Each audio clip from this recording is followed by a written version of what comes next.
Mi cuarto me expresa fielmente. Es una simple acumulación de libros y objetos, un teléfono invariablemente ocupado, un cuadro de Pedro Coronel, una colección de dibujos de Cuevas, un collage de Vicente Rojo, pósters de Alfred Newman, los Beatles y The Dynamic Duo, un cartel enorme donde se ve una niña vietnamita quemada por el napalm y que dice "Why are we burning, torturing, killing the people of Vietnam?". También un gato, Pío Nonoalco y un escritorio conmovido bajo una montaña de papeles que yo categóricamente me niego a remover o examinar. En la pequeña sala, más libros, 2 tocadiscos, esparcidos profusamente entre los muebles bajo los sofás, todos mis long y standard plays. Requiero del ruido sin cesar y deseo siempre estar al día en pop music. En este instante, escucho Strangers in the Night y me dispongo a oír la vida musical de Agustín Lara. Acuérdate de Acapulco, de aquellas noches, María bonita, María del alma. ¿No es esto eclecticismo? Así describía su mundo en su autobiografía en 1966, cuando tenía 28 años, Carlos Monsiváis, el narrador y ensayista que hizo de la crónica un arte, uno de los más importantes críticos culturales y políticos del país. Amante del cine y de la música, Monsi fue un maestro de la ironía y del análisis profundo de nuestra realidad.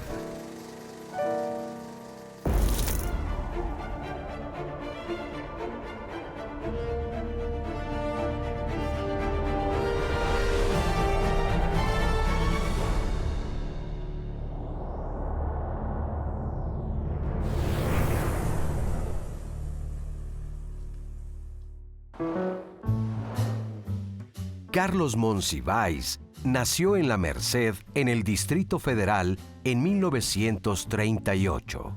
Pero muy pronto, su familia se mudó a la colonia Portales. Canaán Portales, la tierra prometida donde los hijos crecerán en paz sin el espectro del hambre y la intolerancia, decía Monsi en su autobiografía, o Portales Peyton Place. Un pequeño pueblo con cines mugrientos, médicos obsequiosos, 20 equipos de fútbol llanero. El cambio de La Merced a Portales le permitió al joven Monsiváis empezar a percibir la ciudad de otra manera, como una ciudad en la que las lecciones no se obtienen de contemplar montañas, árboles o rebaños, sino al domeñar semáforos y avenidas. En sus palabras, al fin y al cabo, ¿cuál es la diferencia entre sortear las corrientes de un río traicionero y atravesar la glorieta del Riviera? Durante esa niñez se forjó el cronista crítico y erudito que se regodeará en la ciudad a la que entonces todos llamaban el Distrito Federal. Desde siempre he visto al Distrito Federal, decía Monsi, no como ciudad, sino como catálogo, vitrina, escaparate y muestrario de librerías, cines y taquerías. Típico chilango, es decir, exorcizado con el "¿Yúbole manís?". Monsi se engolosinó toda su vida con lo popular, los personajes de los cabarets y de la calle. Monsi y yo teníamos mucho afán por la gente de la calle, por los personajes populares, por el Nieve Nieves, el nevero, el plomero, el que vendía las flores, el de jardinero. Todos esos personajes pues eran nuestros, la gente que más las costureras que nos fascinaban. Eso fue muy bonito. Así que había muchas razones para unirnos. Como era de familia protestante, Monsi asistió a la escuela dominical donde surgieron sus primeros temores. Ese era el motivo, aseguró, de su continua desconfianza. Para conocerme a mí mismo, escribió, solo he utilizado una técnica, la sospecha. Para conocer a los demás, siempre he recurrido al recelo. Desde muy joven, Monsiváis descubrió que era pésimo para los deportes y entonces se dedicó a devorar libros y a ir al cine. Mi infancia, dijo, es la síntesis y la acumulación de libros, series de episodios, revanchas mexicanas del Charro Negro, colección Billiken, himnos y soledad. Ya politizado y habiendo adquirido numerosos escuditos de la URSS, Carlos Monsiváis vivió sus años preparatorianos en el barrio de San Ildefonso, los cafés de chinos y los murales de Orozco. Me niego a reconocerme, declaró, en aquel torpe adolescente pelado a la broche, quien queriendo estar a la moda solo sabía vestir pavorosamente, cuyo mal gusto llegaba al refinamiento de los calcetines fosforescentes. Mi generación, por vivir en el mundo anterior al rock and roll, fue la última educada en las extrañas normas del México viejo. ¿O se puede ser contemporáneo bailando danzón en el Esmirna?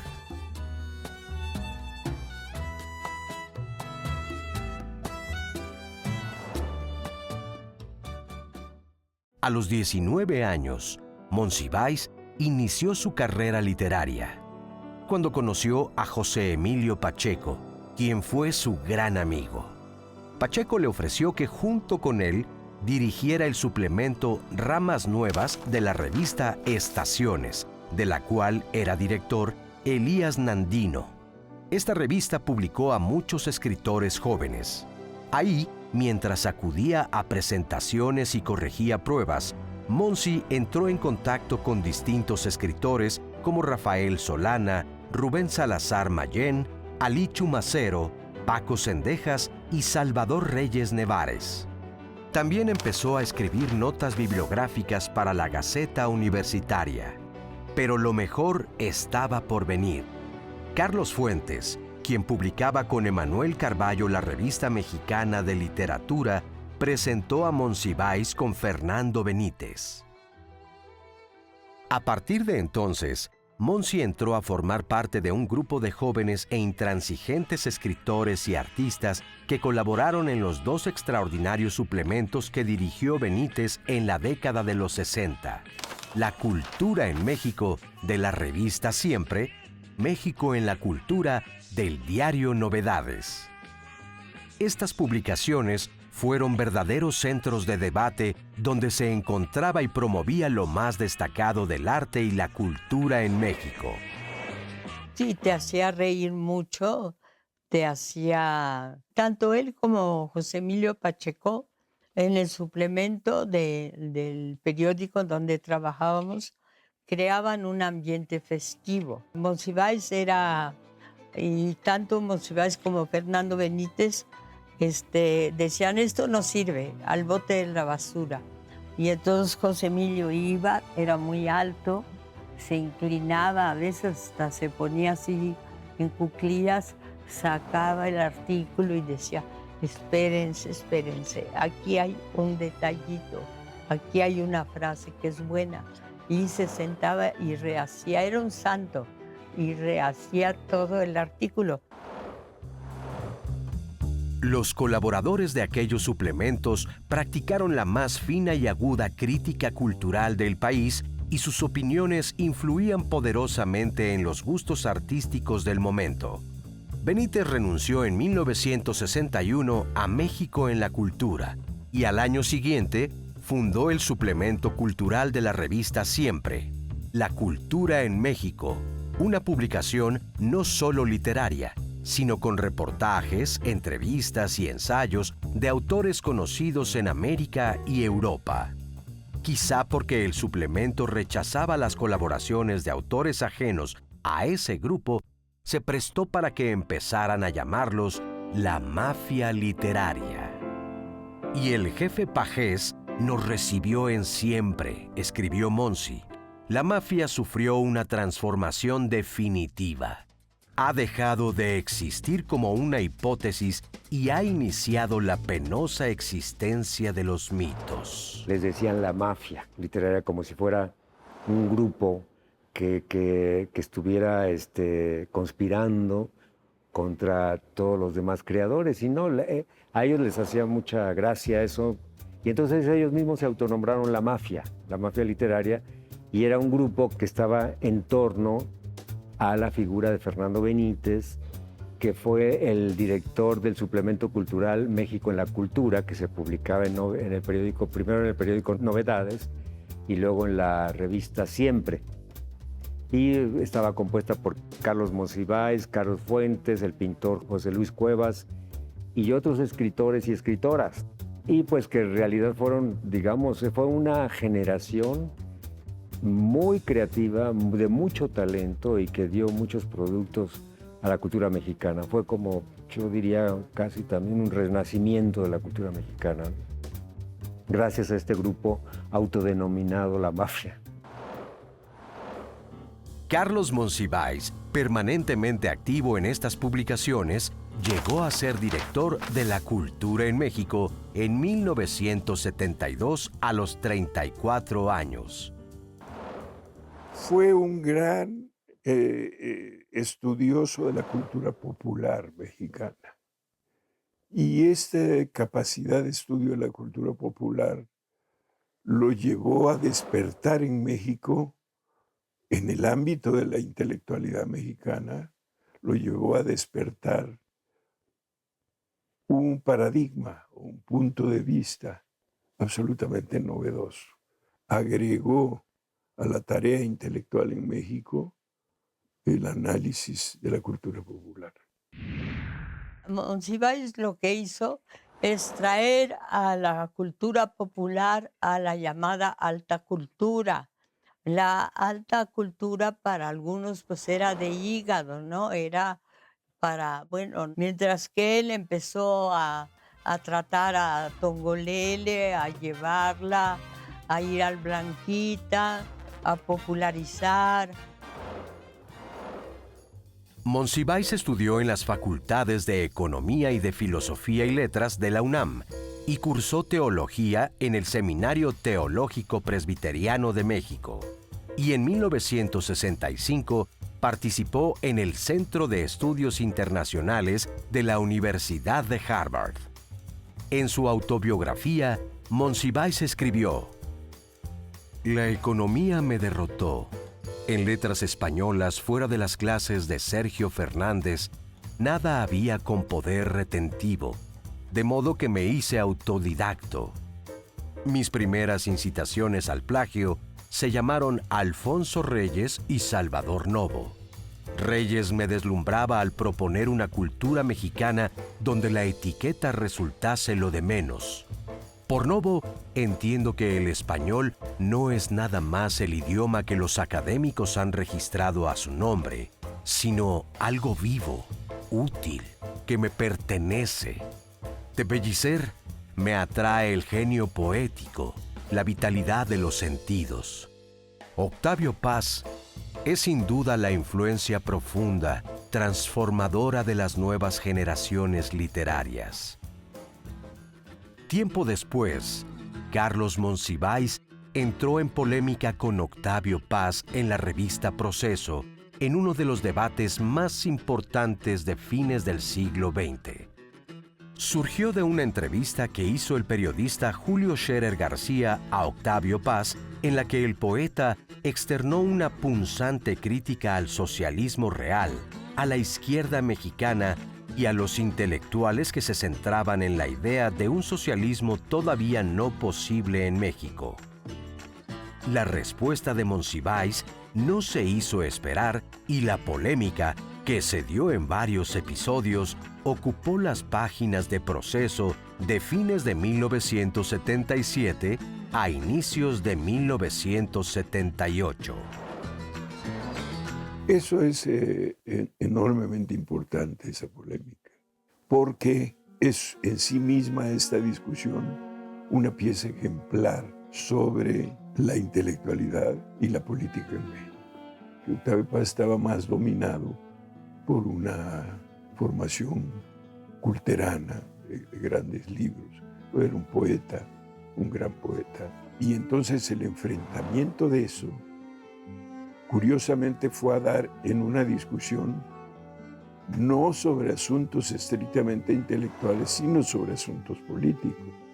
Y precisamente sobre la cuestión del papel de la izquierda en México. Carlos Monsiváis tenía un gran conocimiento de la historia de la izquierda en México, cosa que Octavio Paz no tenía. Pero a cambio Octavio Paz tenía una visión general, universal, sobre el problema de la izquierda, y ambas posiciones causaron un diálogo extraordinario. Además de publicar en periódicos como Novedades, El Día, Excelsior, 1+1, La Jornada, El Universal y en revistas como Proceso, Siempre, Personas, Este País, la revista de la Universidad de México, Monsiváis participó en distintos programas de televisión y radio, como el que dirigió por varios años para Radio UNAM, que llevó por nombre El Cine y la Crítica. Fue un escritor muy prolífico, que lo mismo escribió crónica, que ensayo literario, que crítica de cine, que crítica de arte. Entonces yo lo amé muchísimo, pero también amaba mucho las críticas de Monsiváis porque eran muy inteligentes, muy atinadas. Y él presumía de su memoria, e incluso le encantaba jugar de que lo pusieran a prueba con su memoria. Por ejemplo, a mí me decía, abre un libro de cine, de diccionario de cine, pregúntame por una película del cine de oro mexicano o del cine de Hollywood de los 30, y yo le preguntaba y me recetaba no solamente director y personajes principales, sino todo el elenco, la fotografía, todo el año y además anécdotas.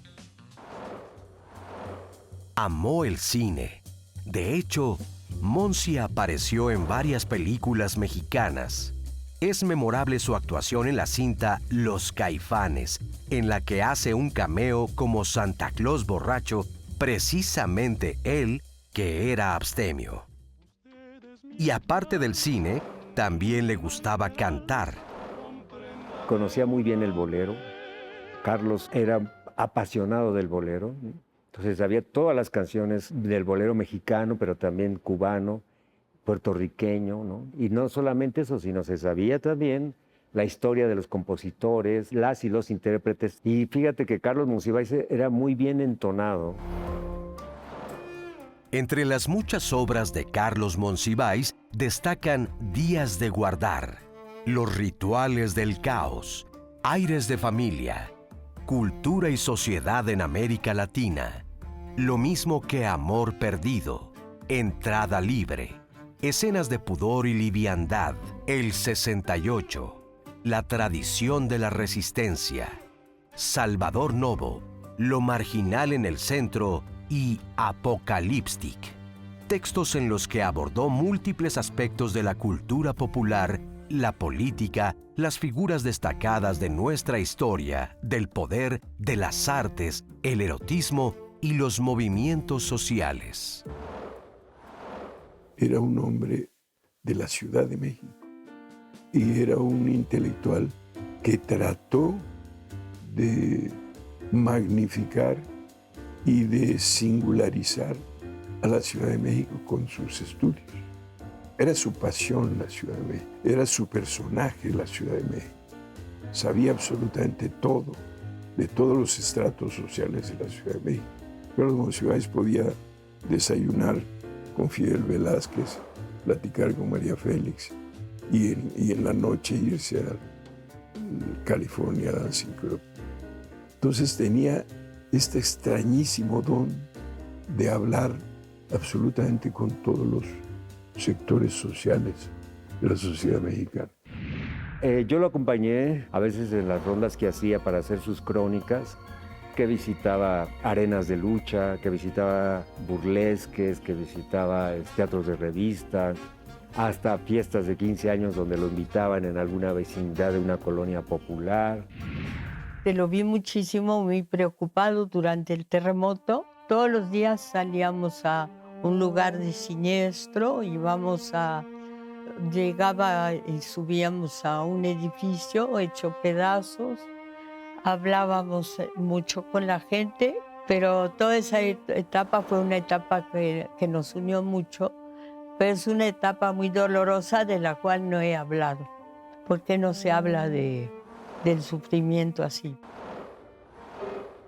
Durante más de 40 años, Carlos Monsiváis escribió la columna Por mi madre, Bohemios, que publicó en distintos diarios en la que ridiculizaba los dichos y diretes del poder, un análisis irónico de nuestra realidad que fomentó la crítica, la reflexión y el alivio a través del humor.